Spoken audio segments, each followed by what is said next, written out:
Hello and welcome you all to the New Indian Express. I am Pushpita Dey, and today we have with us Mr. Hardik Gandhi, partner at Deloitte India. He is also the chairperson of Indirect Tax Committee for Bombay Chamber of Commerce and Industries.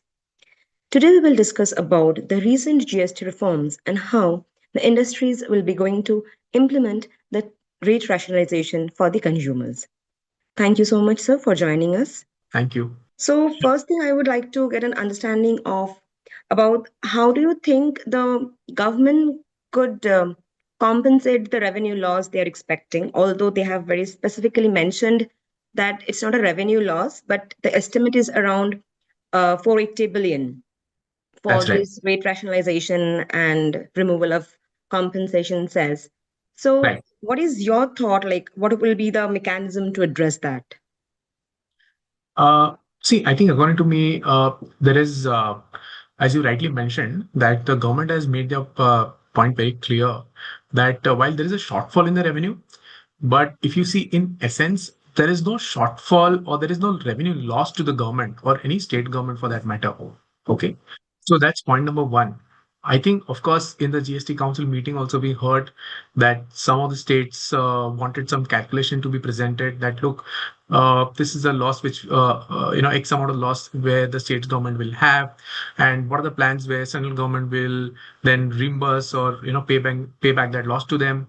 But according to me, that's never the case. Okay, and Mhm. there is no loss per se based on what calculation which we see and the numbers which we are floating around. Okay, so there is nothing where the government will come up with any new mechanism to compensate the loss to the states, because in a sense there is no loss as such.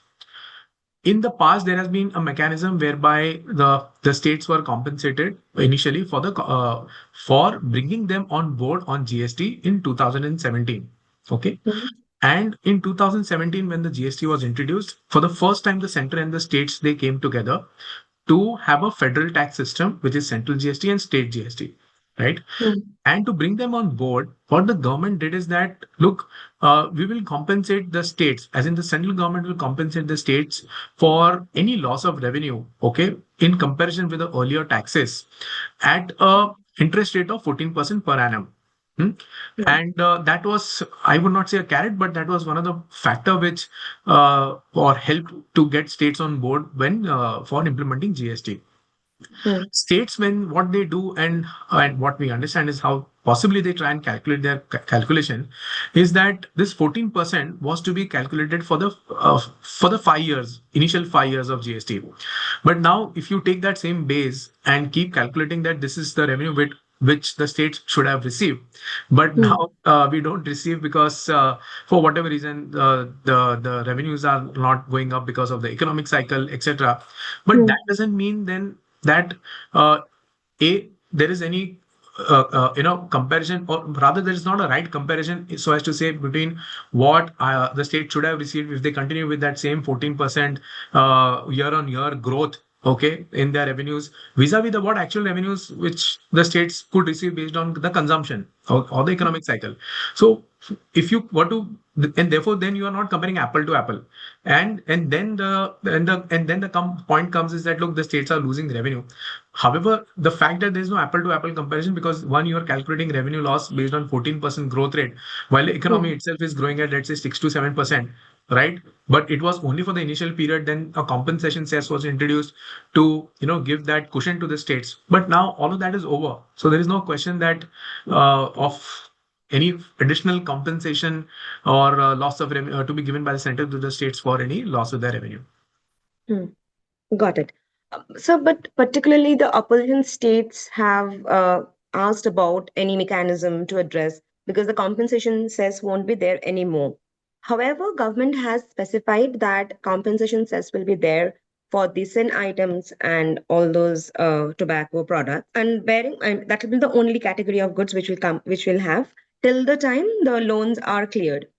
Do you think, I mean, what do you think is the rationale behind this decision of just keeping the compensation cess for these sin items and not there for the other goods? See, as I said again, the compensation cess will continue only for sin items like tobacco, okay, hazarda, cigarettes, etc. Okay, even after the new rates are being introduced. Having said that, it is again only to give a cushion. It is nothing to do with shortfall in the revenue or loss of revenue for the states. And these sin goods, it's always, the government always wanted them to tax at a higher rate. Okay, Mhm. so while they have already moved them from 40%, with now with cess, of course, let the tax rate be higher on this sin products. Even aerated water, let's say it goes into the 40% tax bracket. Cars Hmm. also go into the 40% tax bracket. But there is no compensation cess. For them, the compensation cess has been discontinued. Okay. Hmm. So sin goods always historically attracted higher rate of tax, which the government has said that let's continue to attract to have them taxed at the maximum possible tax rate. Got it.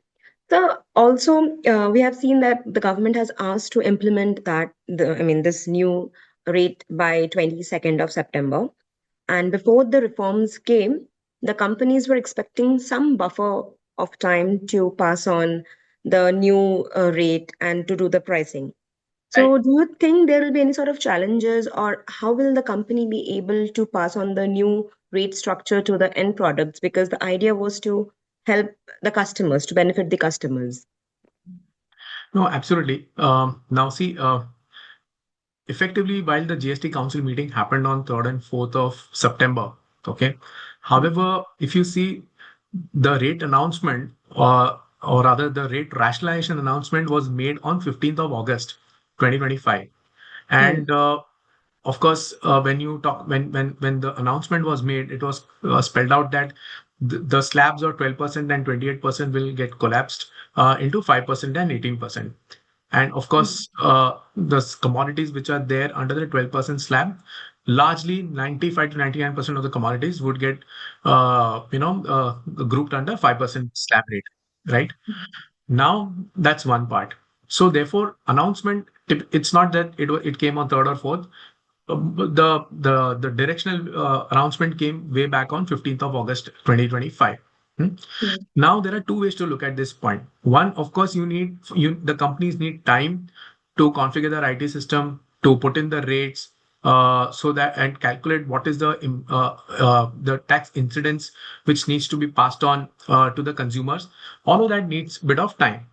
And Hmm. therefore, the time period of 15 days, while some may say that it's little lesser, some may say that it's okay. But let's say on an average, industries accepting this timeline of 22nd September for implementing the rate change.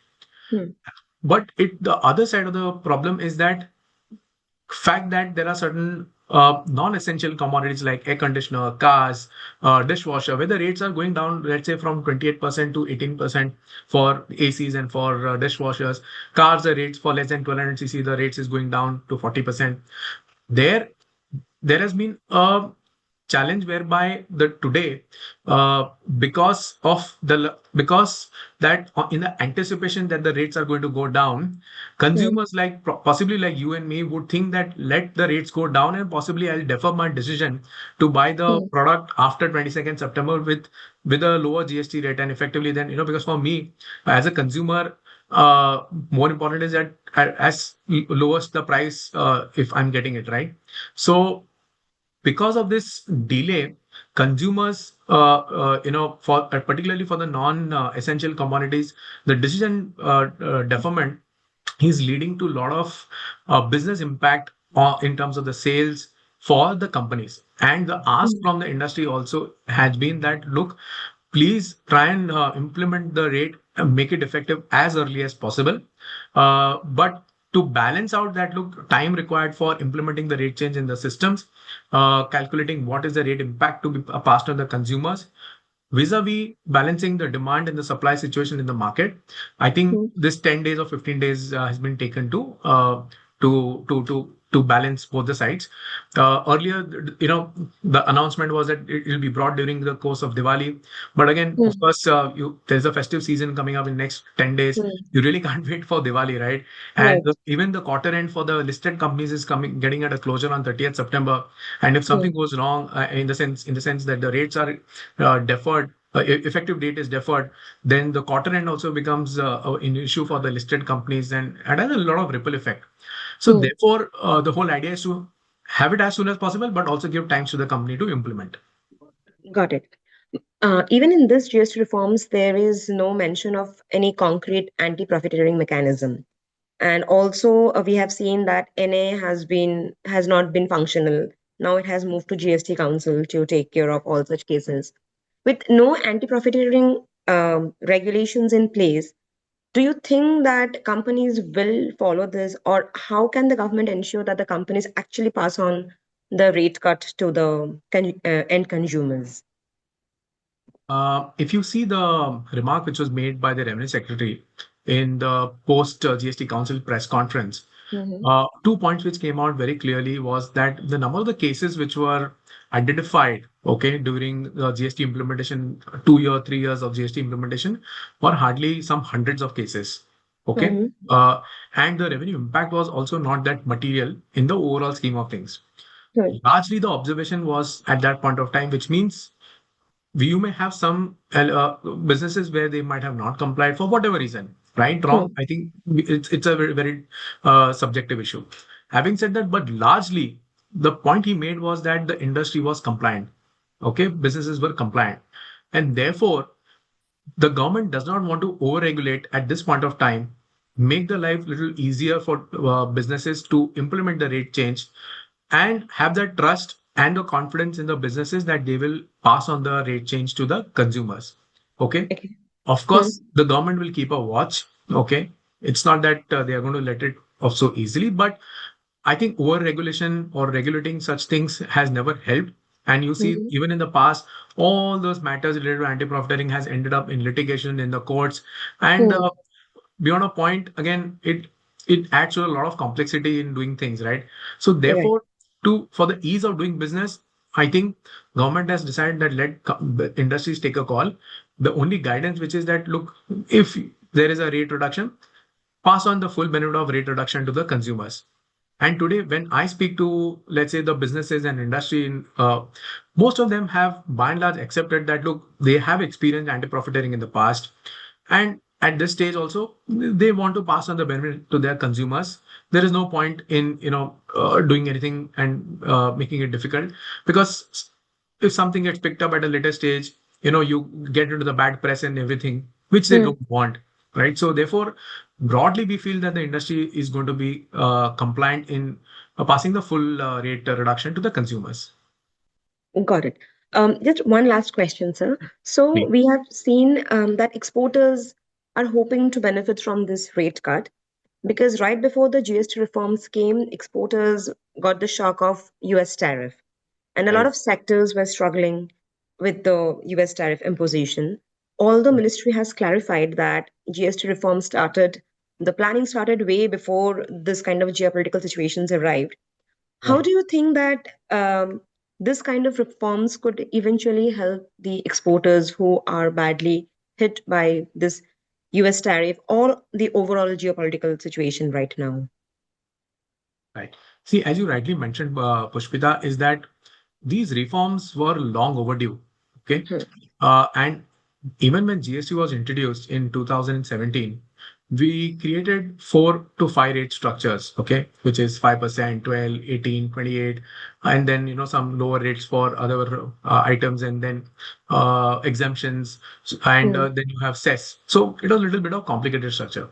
Of course, at that point of time, we migrated from a very complicated system to a simplified system. Hmm. But you cannot really oversimplify things on day one, right? And it has to go through its process. It has to go through its maturity cycle when it has to. We have to simplify things. But if you see, government always wanted to simplify things to avoid disputes around classification, litigations around what product whether it should be 12%, 5%, and then you read the tax authorities taking a different view on classification. It was well known. Okay, so these reforms were known, and they were long overdue. And it's just that the timing, possibly one would say that it coincided with the fact that exporters are getting impacted, and because of the US tariffs, and therefore we need to cushion them by way of boosting the domestic consumption. And one way to do is to possibly rationalize the GST rates, cut them down. and make it and open up the consumption in the market, right? And eventually, once the Hmm. consumption goes up, businesses flourish, and businesses flourish, employment flourishes, right? So Hmm. it's a virtuous cycle, effectively. Hmm. Consumption, business, employment, right? So, and that's how that's a thought process. When we talk about rate rationalization, I think most of most of us, we sort of misunderstand that the rates have gone down. Okay, it's a rate reduction exercise. No, it's technically not a rate reduction exercise. It's a rate rationalization exercise whereby two Hmm. rate slabs have been, which is 12 and 28, have been collapsed into 5 and 18. There are instances of products or services where the rates have gone up, Hmm. okay, not necessarily gone down. So while you may say that, okay, it's not that material in the scheme of things, but yes, there are services or products where the rates have gone up, and therefore it's a rate rationalization exercise to simplify the tax system, Hmm. and to bring down to, in probably near future, to a more simpler tax regime, where instead of now three, four, we may have maybe only one or two, like we have in the mature economies. Got it, sir. Thank you so much for joining us, and thank you Thank for you so much. sharing your views over the Absolutely pleasure. entire the GST reforms and how the industry and both the consumers and the industries are going to benefit from the reforms. Absolutely Um, pleasure. Thank you, sir. Thanks for joining us, Thank sir. you so much. Thank you so Thank much. you. Pleasure.